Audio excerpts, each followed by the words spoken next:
Pas pour chaque blessé de l'insurrection populaire et du putsch manqué. Après les médailles de la décoration du 11 décembre, l'opération d'indemnisation a débuté ce matin à Ouagadougou. Combien sont-ils? Combien de temps va durer le processus?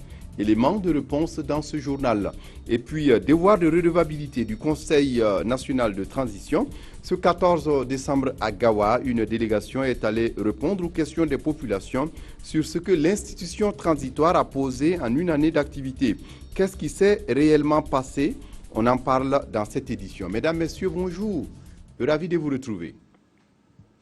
Après les médailles, l'argent de la décoration pour les victimes de l'insurrection et du putsch manqué. Le ministre de l'Action sociale et de la Solidarité nationale a lancé ce matin l'opération d'indemnisation des blessés de l'insurrection populaire et du putsch de septembre dernier. Chaque blessé a reçu la somme symbolique de 300 000 francs CFA. Le ministère explique par ce geste que la nation reconnaissance s'exprime ici. Mokhtar Ouedraogo, Viviane Tiendrebego.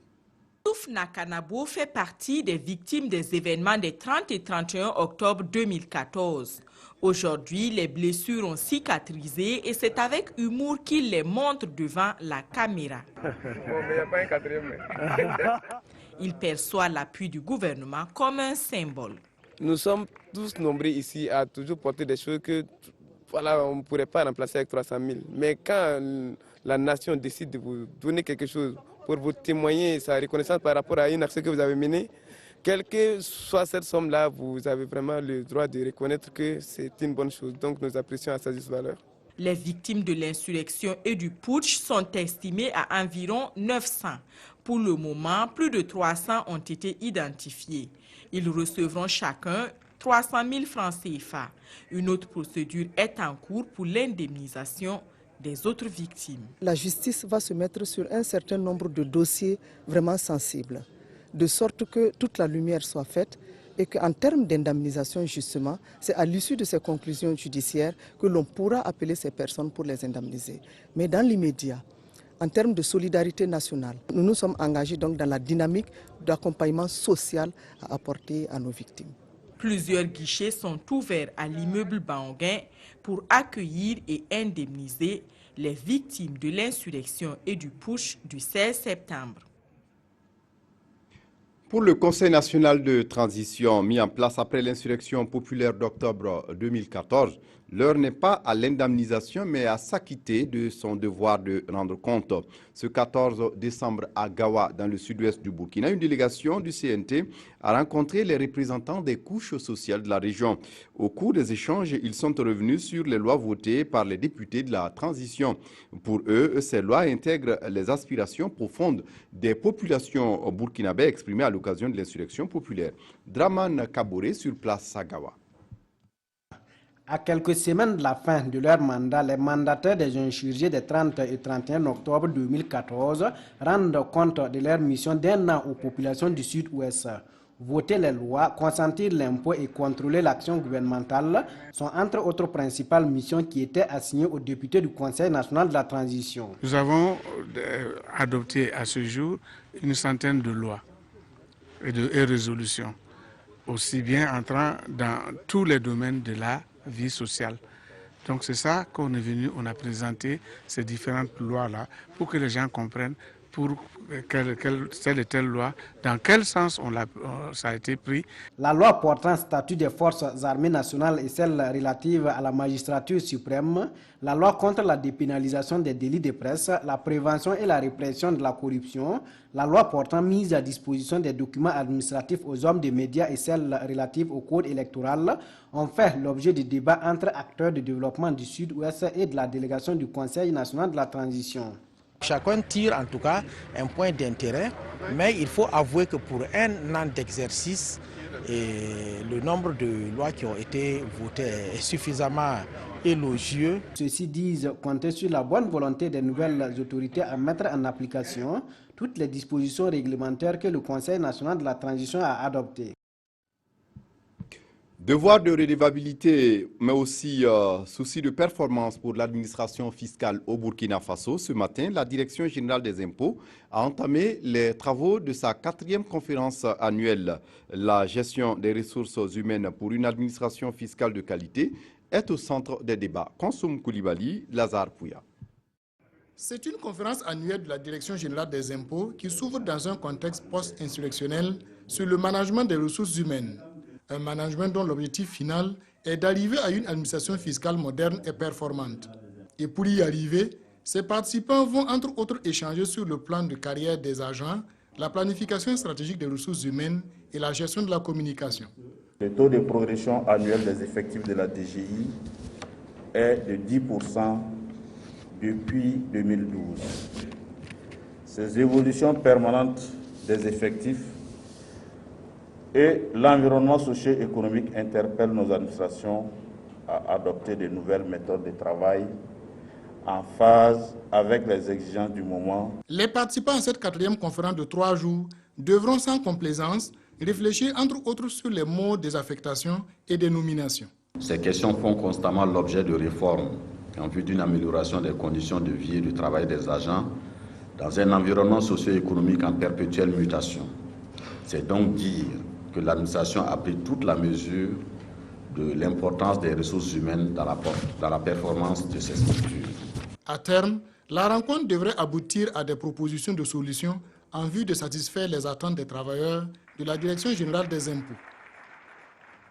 Le ministère de l'Environnement mène également en ce moment une réflexion sur un plan de recrutement pour la période 2016-2020 et la formation du personnel pour les 3 années à venir. L'objectif étant une meilleure organisation du département. Le recrutement concerne des ressources humaines de qualité adaptées aux besoins du ministère et la formation vise à accroître la productivité du personnel. On fait le point avec Moukoun Dabiré et Jean-Eudes Bayala. 2 documents sont à l'ordre du jour de cette rencontre de validation. Le premier est relatif à un plan de recrutement quinquennal 2016-2020 en vue de doter le ministère de l'Environnement et des Ressources halieutiques d'une ressource humaine qualifiée et adaptée pour l'exécution de ses missions. Le second concerne un plan de formation qui, lui, se fixe pour objectif d'accroître la productivité, l'efficacité et le rendement du personnel pour les 3 années à venir. Le ministère de l'Environnement est étalé jusqu'au village, c'est-à-dire dans le département, très déconcentré. Donc il fallait, et comme nous n'avons pas suffisamment de personnel, le peu de personnel que nous avons, il fallait trouver les moyens pour les doter du minimum de compétences pour occuper efficacement leurs postes. Maintenant, en termes de quantité, c'est le même problème. Et comme l'État est assez pauvre, il ne fallait pas recruter chaque jour parce qu'il faut recruter, mais il faut faire de telle sorte que quand on recrute quelqu'un, qu'on sache exactement où on doit le mettre. À travers ces documents, il s'agit pour les responsables du ministère en charge de l'environnement d'assurer une optimisation continue des compétences au service de la stratégie du ministère. Au ministère en charge de la santé, ce souci de la qualité des ressources humaines est partagé avec la riposte contre la maladie à virus Ebola. Le ministère s'inscrit dans une démarche d'anticipation et forme plus d'une vingtaine de médecins à travers une simulation de cas pratiques à Ouagadougou. Sali Doussa, Fabrice Nébier. À cette formation, médecins et infirmiers renforcent leurs compétences techniques en vue d'une gestion adéquate d'éventuels cas suspects ou confirmés de la maladie à virus Ebola. Ils s'exerceront notamment à l'utilisation correcte du matériel de protection Ebola et à la conduite à tenir en situation réelle. Le projet d'appui à l'opérationnalisation de la préparation contre une éventuelle épidémie d'Ebola entend ainsi apporter sa contribution à la lutte contre cette maladie. Cette activité qui se veut très pratique va en tout cas entraîner les agents de santé à faire face à un éventuel cas de maladie à virus Ebola. Comment ils vont agir rapidement pour en tout cas que cette maladie ne gagne pas à se propager à l'ensemble de la population. L'initiative est ici saluée. Ce qui est arrivé dans beaucoup de pays qui a fait que l'épidémie a tenu pendant plus d'une année parce que leur personnel de santé n'était pas aguerri, n'avait pas les capacités et les compétences pour arriver à prendre en charge des cas. Et c'est ça que nous voulons éviter. Et la formation d'ailleurs s'inscrit dans le plan global de préparation et de riposte à une éventuelle maladie à virus Ebola dans notre pays. Cette formation de 5 jours concerne les membres de l'équipe d'intervention rapide Ebola et ceux d'investigation référents des districts sanitaires et des centres hospitaliers de la ville de Ouagadougou. Outre la maladie à virus Ebola, le ministère de la Santé est soucieux également de la gestion des districts sanitaires du pays. Hier à Kongoussi, il a achevé une formation au profit d'une trentaine de médecins sur le sujet. Ils ont bénéficié également d'expériences sur la pratique en chirurgie essentielle. Lazare Pouya, Jean Zongo. Après 6 semaines de formation à la conduite des activités du district, de nouveaux concepts et de nouvelles approches, ces 30 médecins sont désormais nantis de nouvelles compétences dans l'organisation des services de santé et dans la prise en charge des patients. Ces 30 médecins ont reçu donc 16 modules qui ont été dispensés et cela va donc des concepts généraux en passant par les aspects de qualité des soins, de management de la qualité des soins, avec la supervision du personnel de santé, la gestion des ressources humaines, matérielles et financières, mais aussi des aspects de législation sanitaire. Parmi ces 30 médecins, 16 ont été formés en chirurgie essentielle. Tous les lauréats de cette 25e session ont pris l'engagement de mettre leurs connaissances au service de la nation. Cette formation nous a permis d'approfondir nos compétences en santé publique. En ce sens, ça va nous permettre de mieux gérer nos districts sanitaires. Cette formation vise comme objectif à renforcer les capacités managériales des médecins au niveau des districts sanitaires qui constituent en fait le point de contact des populations avec notre système de santé. Dr Guénéba Sanou a également exhorté les lauréats à cultiver le dialogue, la communication et la bonne gouvernance au sein de leurs services respectifs. Ils ont également la lourde mission de choisir les meilleures alternatives et stratégies pour améliorer l'état de santé des populations. À l'image des professionnels de la santé qui se veulent altruistes, Pertor Texum est un bon samaritain qui soulage les souffrances des parents d'enfants et des élèves dans la province du BAM. En 10 ans, notre bienfaiteur norvégien d'origine a construit près d'une dizaine d'écoles primaires dans la province. La dernière en date vient d'être inaugurée la semaine dernière à Vunosgo, un village de la localité. Présentation avec Tanga Robert Kafando et Mokhtar Ouedraogo. Avec cette école, les élèves du village de Vusnango dans le BAM sont soulagés du vent, de la poussière et du froid dans lesquels ils apprenaient sous la paillote. Et le bon samaritain s'appelle Plan Burkina à travers son partenaire Pertor Texum. Une école de 3 classes, des logements et des latrines qui vient porter à 8 le nombre d'écoles construites par les Norvégiens dans le BAM depuis 2008. Je suis vraiment impressionnée par la qualité des classes et aussi par l'engagement des communautés. Parce que bon, c'est une école qui a démarré cette année, mais nous voyons quand même qu'elle est bien entretenue et par les élèves et par la communauté, et aussi nous savons que vraiment en ce sens ça va être durable. La cérémonie d'inauguration a connu la présence des populations du village, des responsables de la province et des acteurs de l'éducation qui ont tous remercié le geste de Texum et ont promis de jouer leur partition pour que le joyau porte de bons fruits. De plus en plus avec la sensibilisation, avec notre apport, avec tout ce que nous menons comme plaidoyer et sensibilisation sur le terrain, petit à petit, l'oiseau va faire son nid. Texum a souhaité que les populations fassent sienne cette école et qu'aucun enfant en âge d'aller à l'école ne reste à la maison, car pour lui, l'objectif est d'avoir des enfants à l'école et non construire des écoles. Une école pour le village de Vusnango, mais il en faut davantage pour la scolarisation au Burkina, surtout celle des filles. L'éducation de ces dernières, souvent compromise en raison des difficultés d'ordre culturel et économique ou géographique. Dr Philippe Ouedraogo est spécialiste de l'éducation. Il a produit un ouvrage sur comment vaincre les obstacles liés à l'éducation des filles. Hier, à Ouagadougou, il a présenté son livre au grand public et en présence de Abdoul Rasmane Zongo. L'ouvrage de 300 pages de Philippe Ouedraogo, Vaincre les obstacles liés à l'éducation des filles, tiré de sa thèse de doctorat, a été successivement édité en anglais et en français et décliné aujourd'hui en Moré Djoula Fulfulde. C'est cette déclinaison en langue nationale qui fait office de dédicace. Selon l'auteur, les mots qui minent l'éducation de la gente féminine peuvent être catégorisés en facteurs culturels et traditionnels, financiers et économiques, géographiques, parfois conjugués avec une absence de prise de conscience.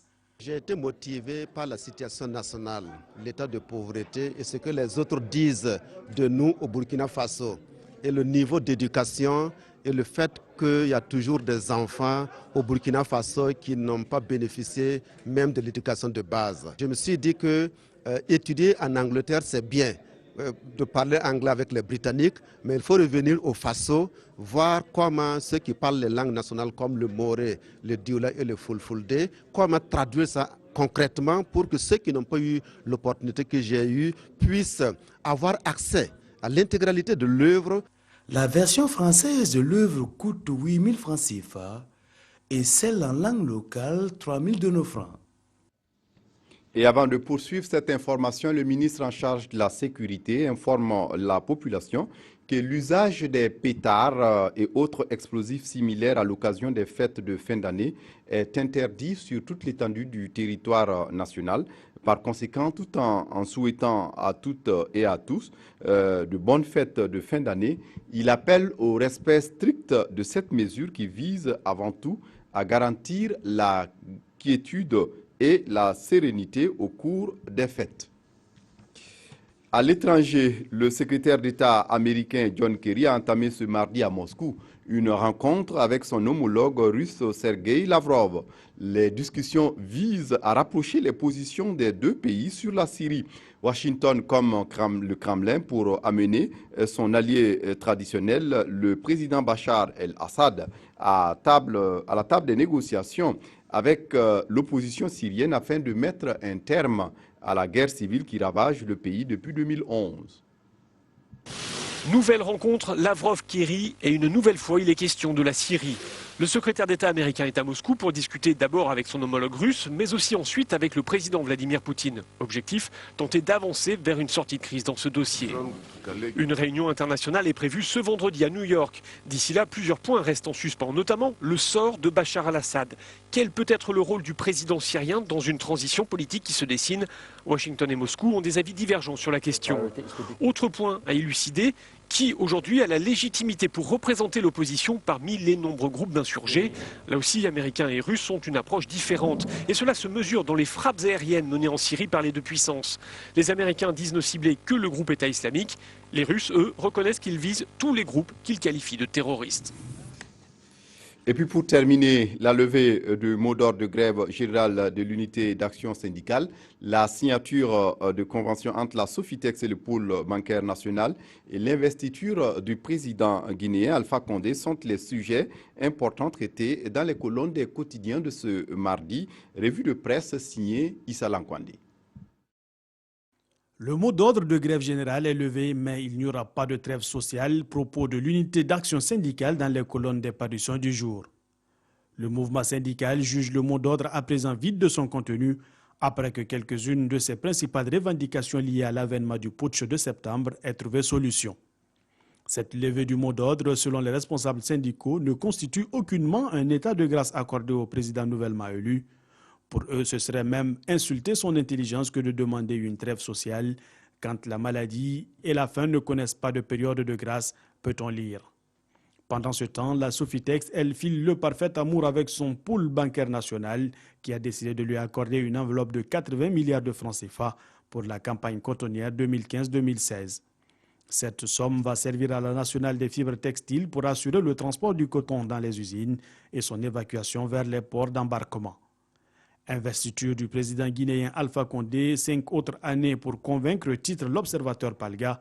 Le journal veut bien croire de toute bonne foi qu'avec les péripéties que la Guinée a connues sous son premier mandat, fait de contestation suite à son élection et surtout de la désastreuse épidémie d'Ebola, Alpha Condé va avoir la latitude d'agir et d'imprimer sa marque. Des travaux d'Hercule, il y en a sur le chantier de développement de ce pays qui n'a connu à sa tête jusque-là qu'un despote, un fantasque et un roi fainéant qui n'ont rien offert d'autre aux Guinéens que souffrance. Reste maintenant au président Condé à faire la preuve qu'il est l'homme d'État capable de relever les nombreux défis. C'est tout pour ce journal. Merci de l'avoir suivi. Très bonne suite de programmes sur la RTB. Au revoir.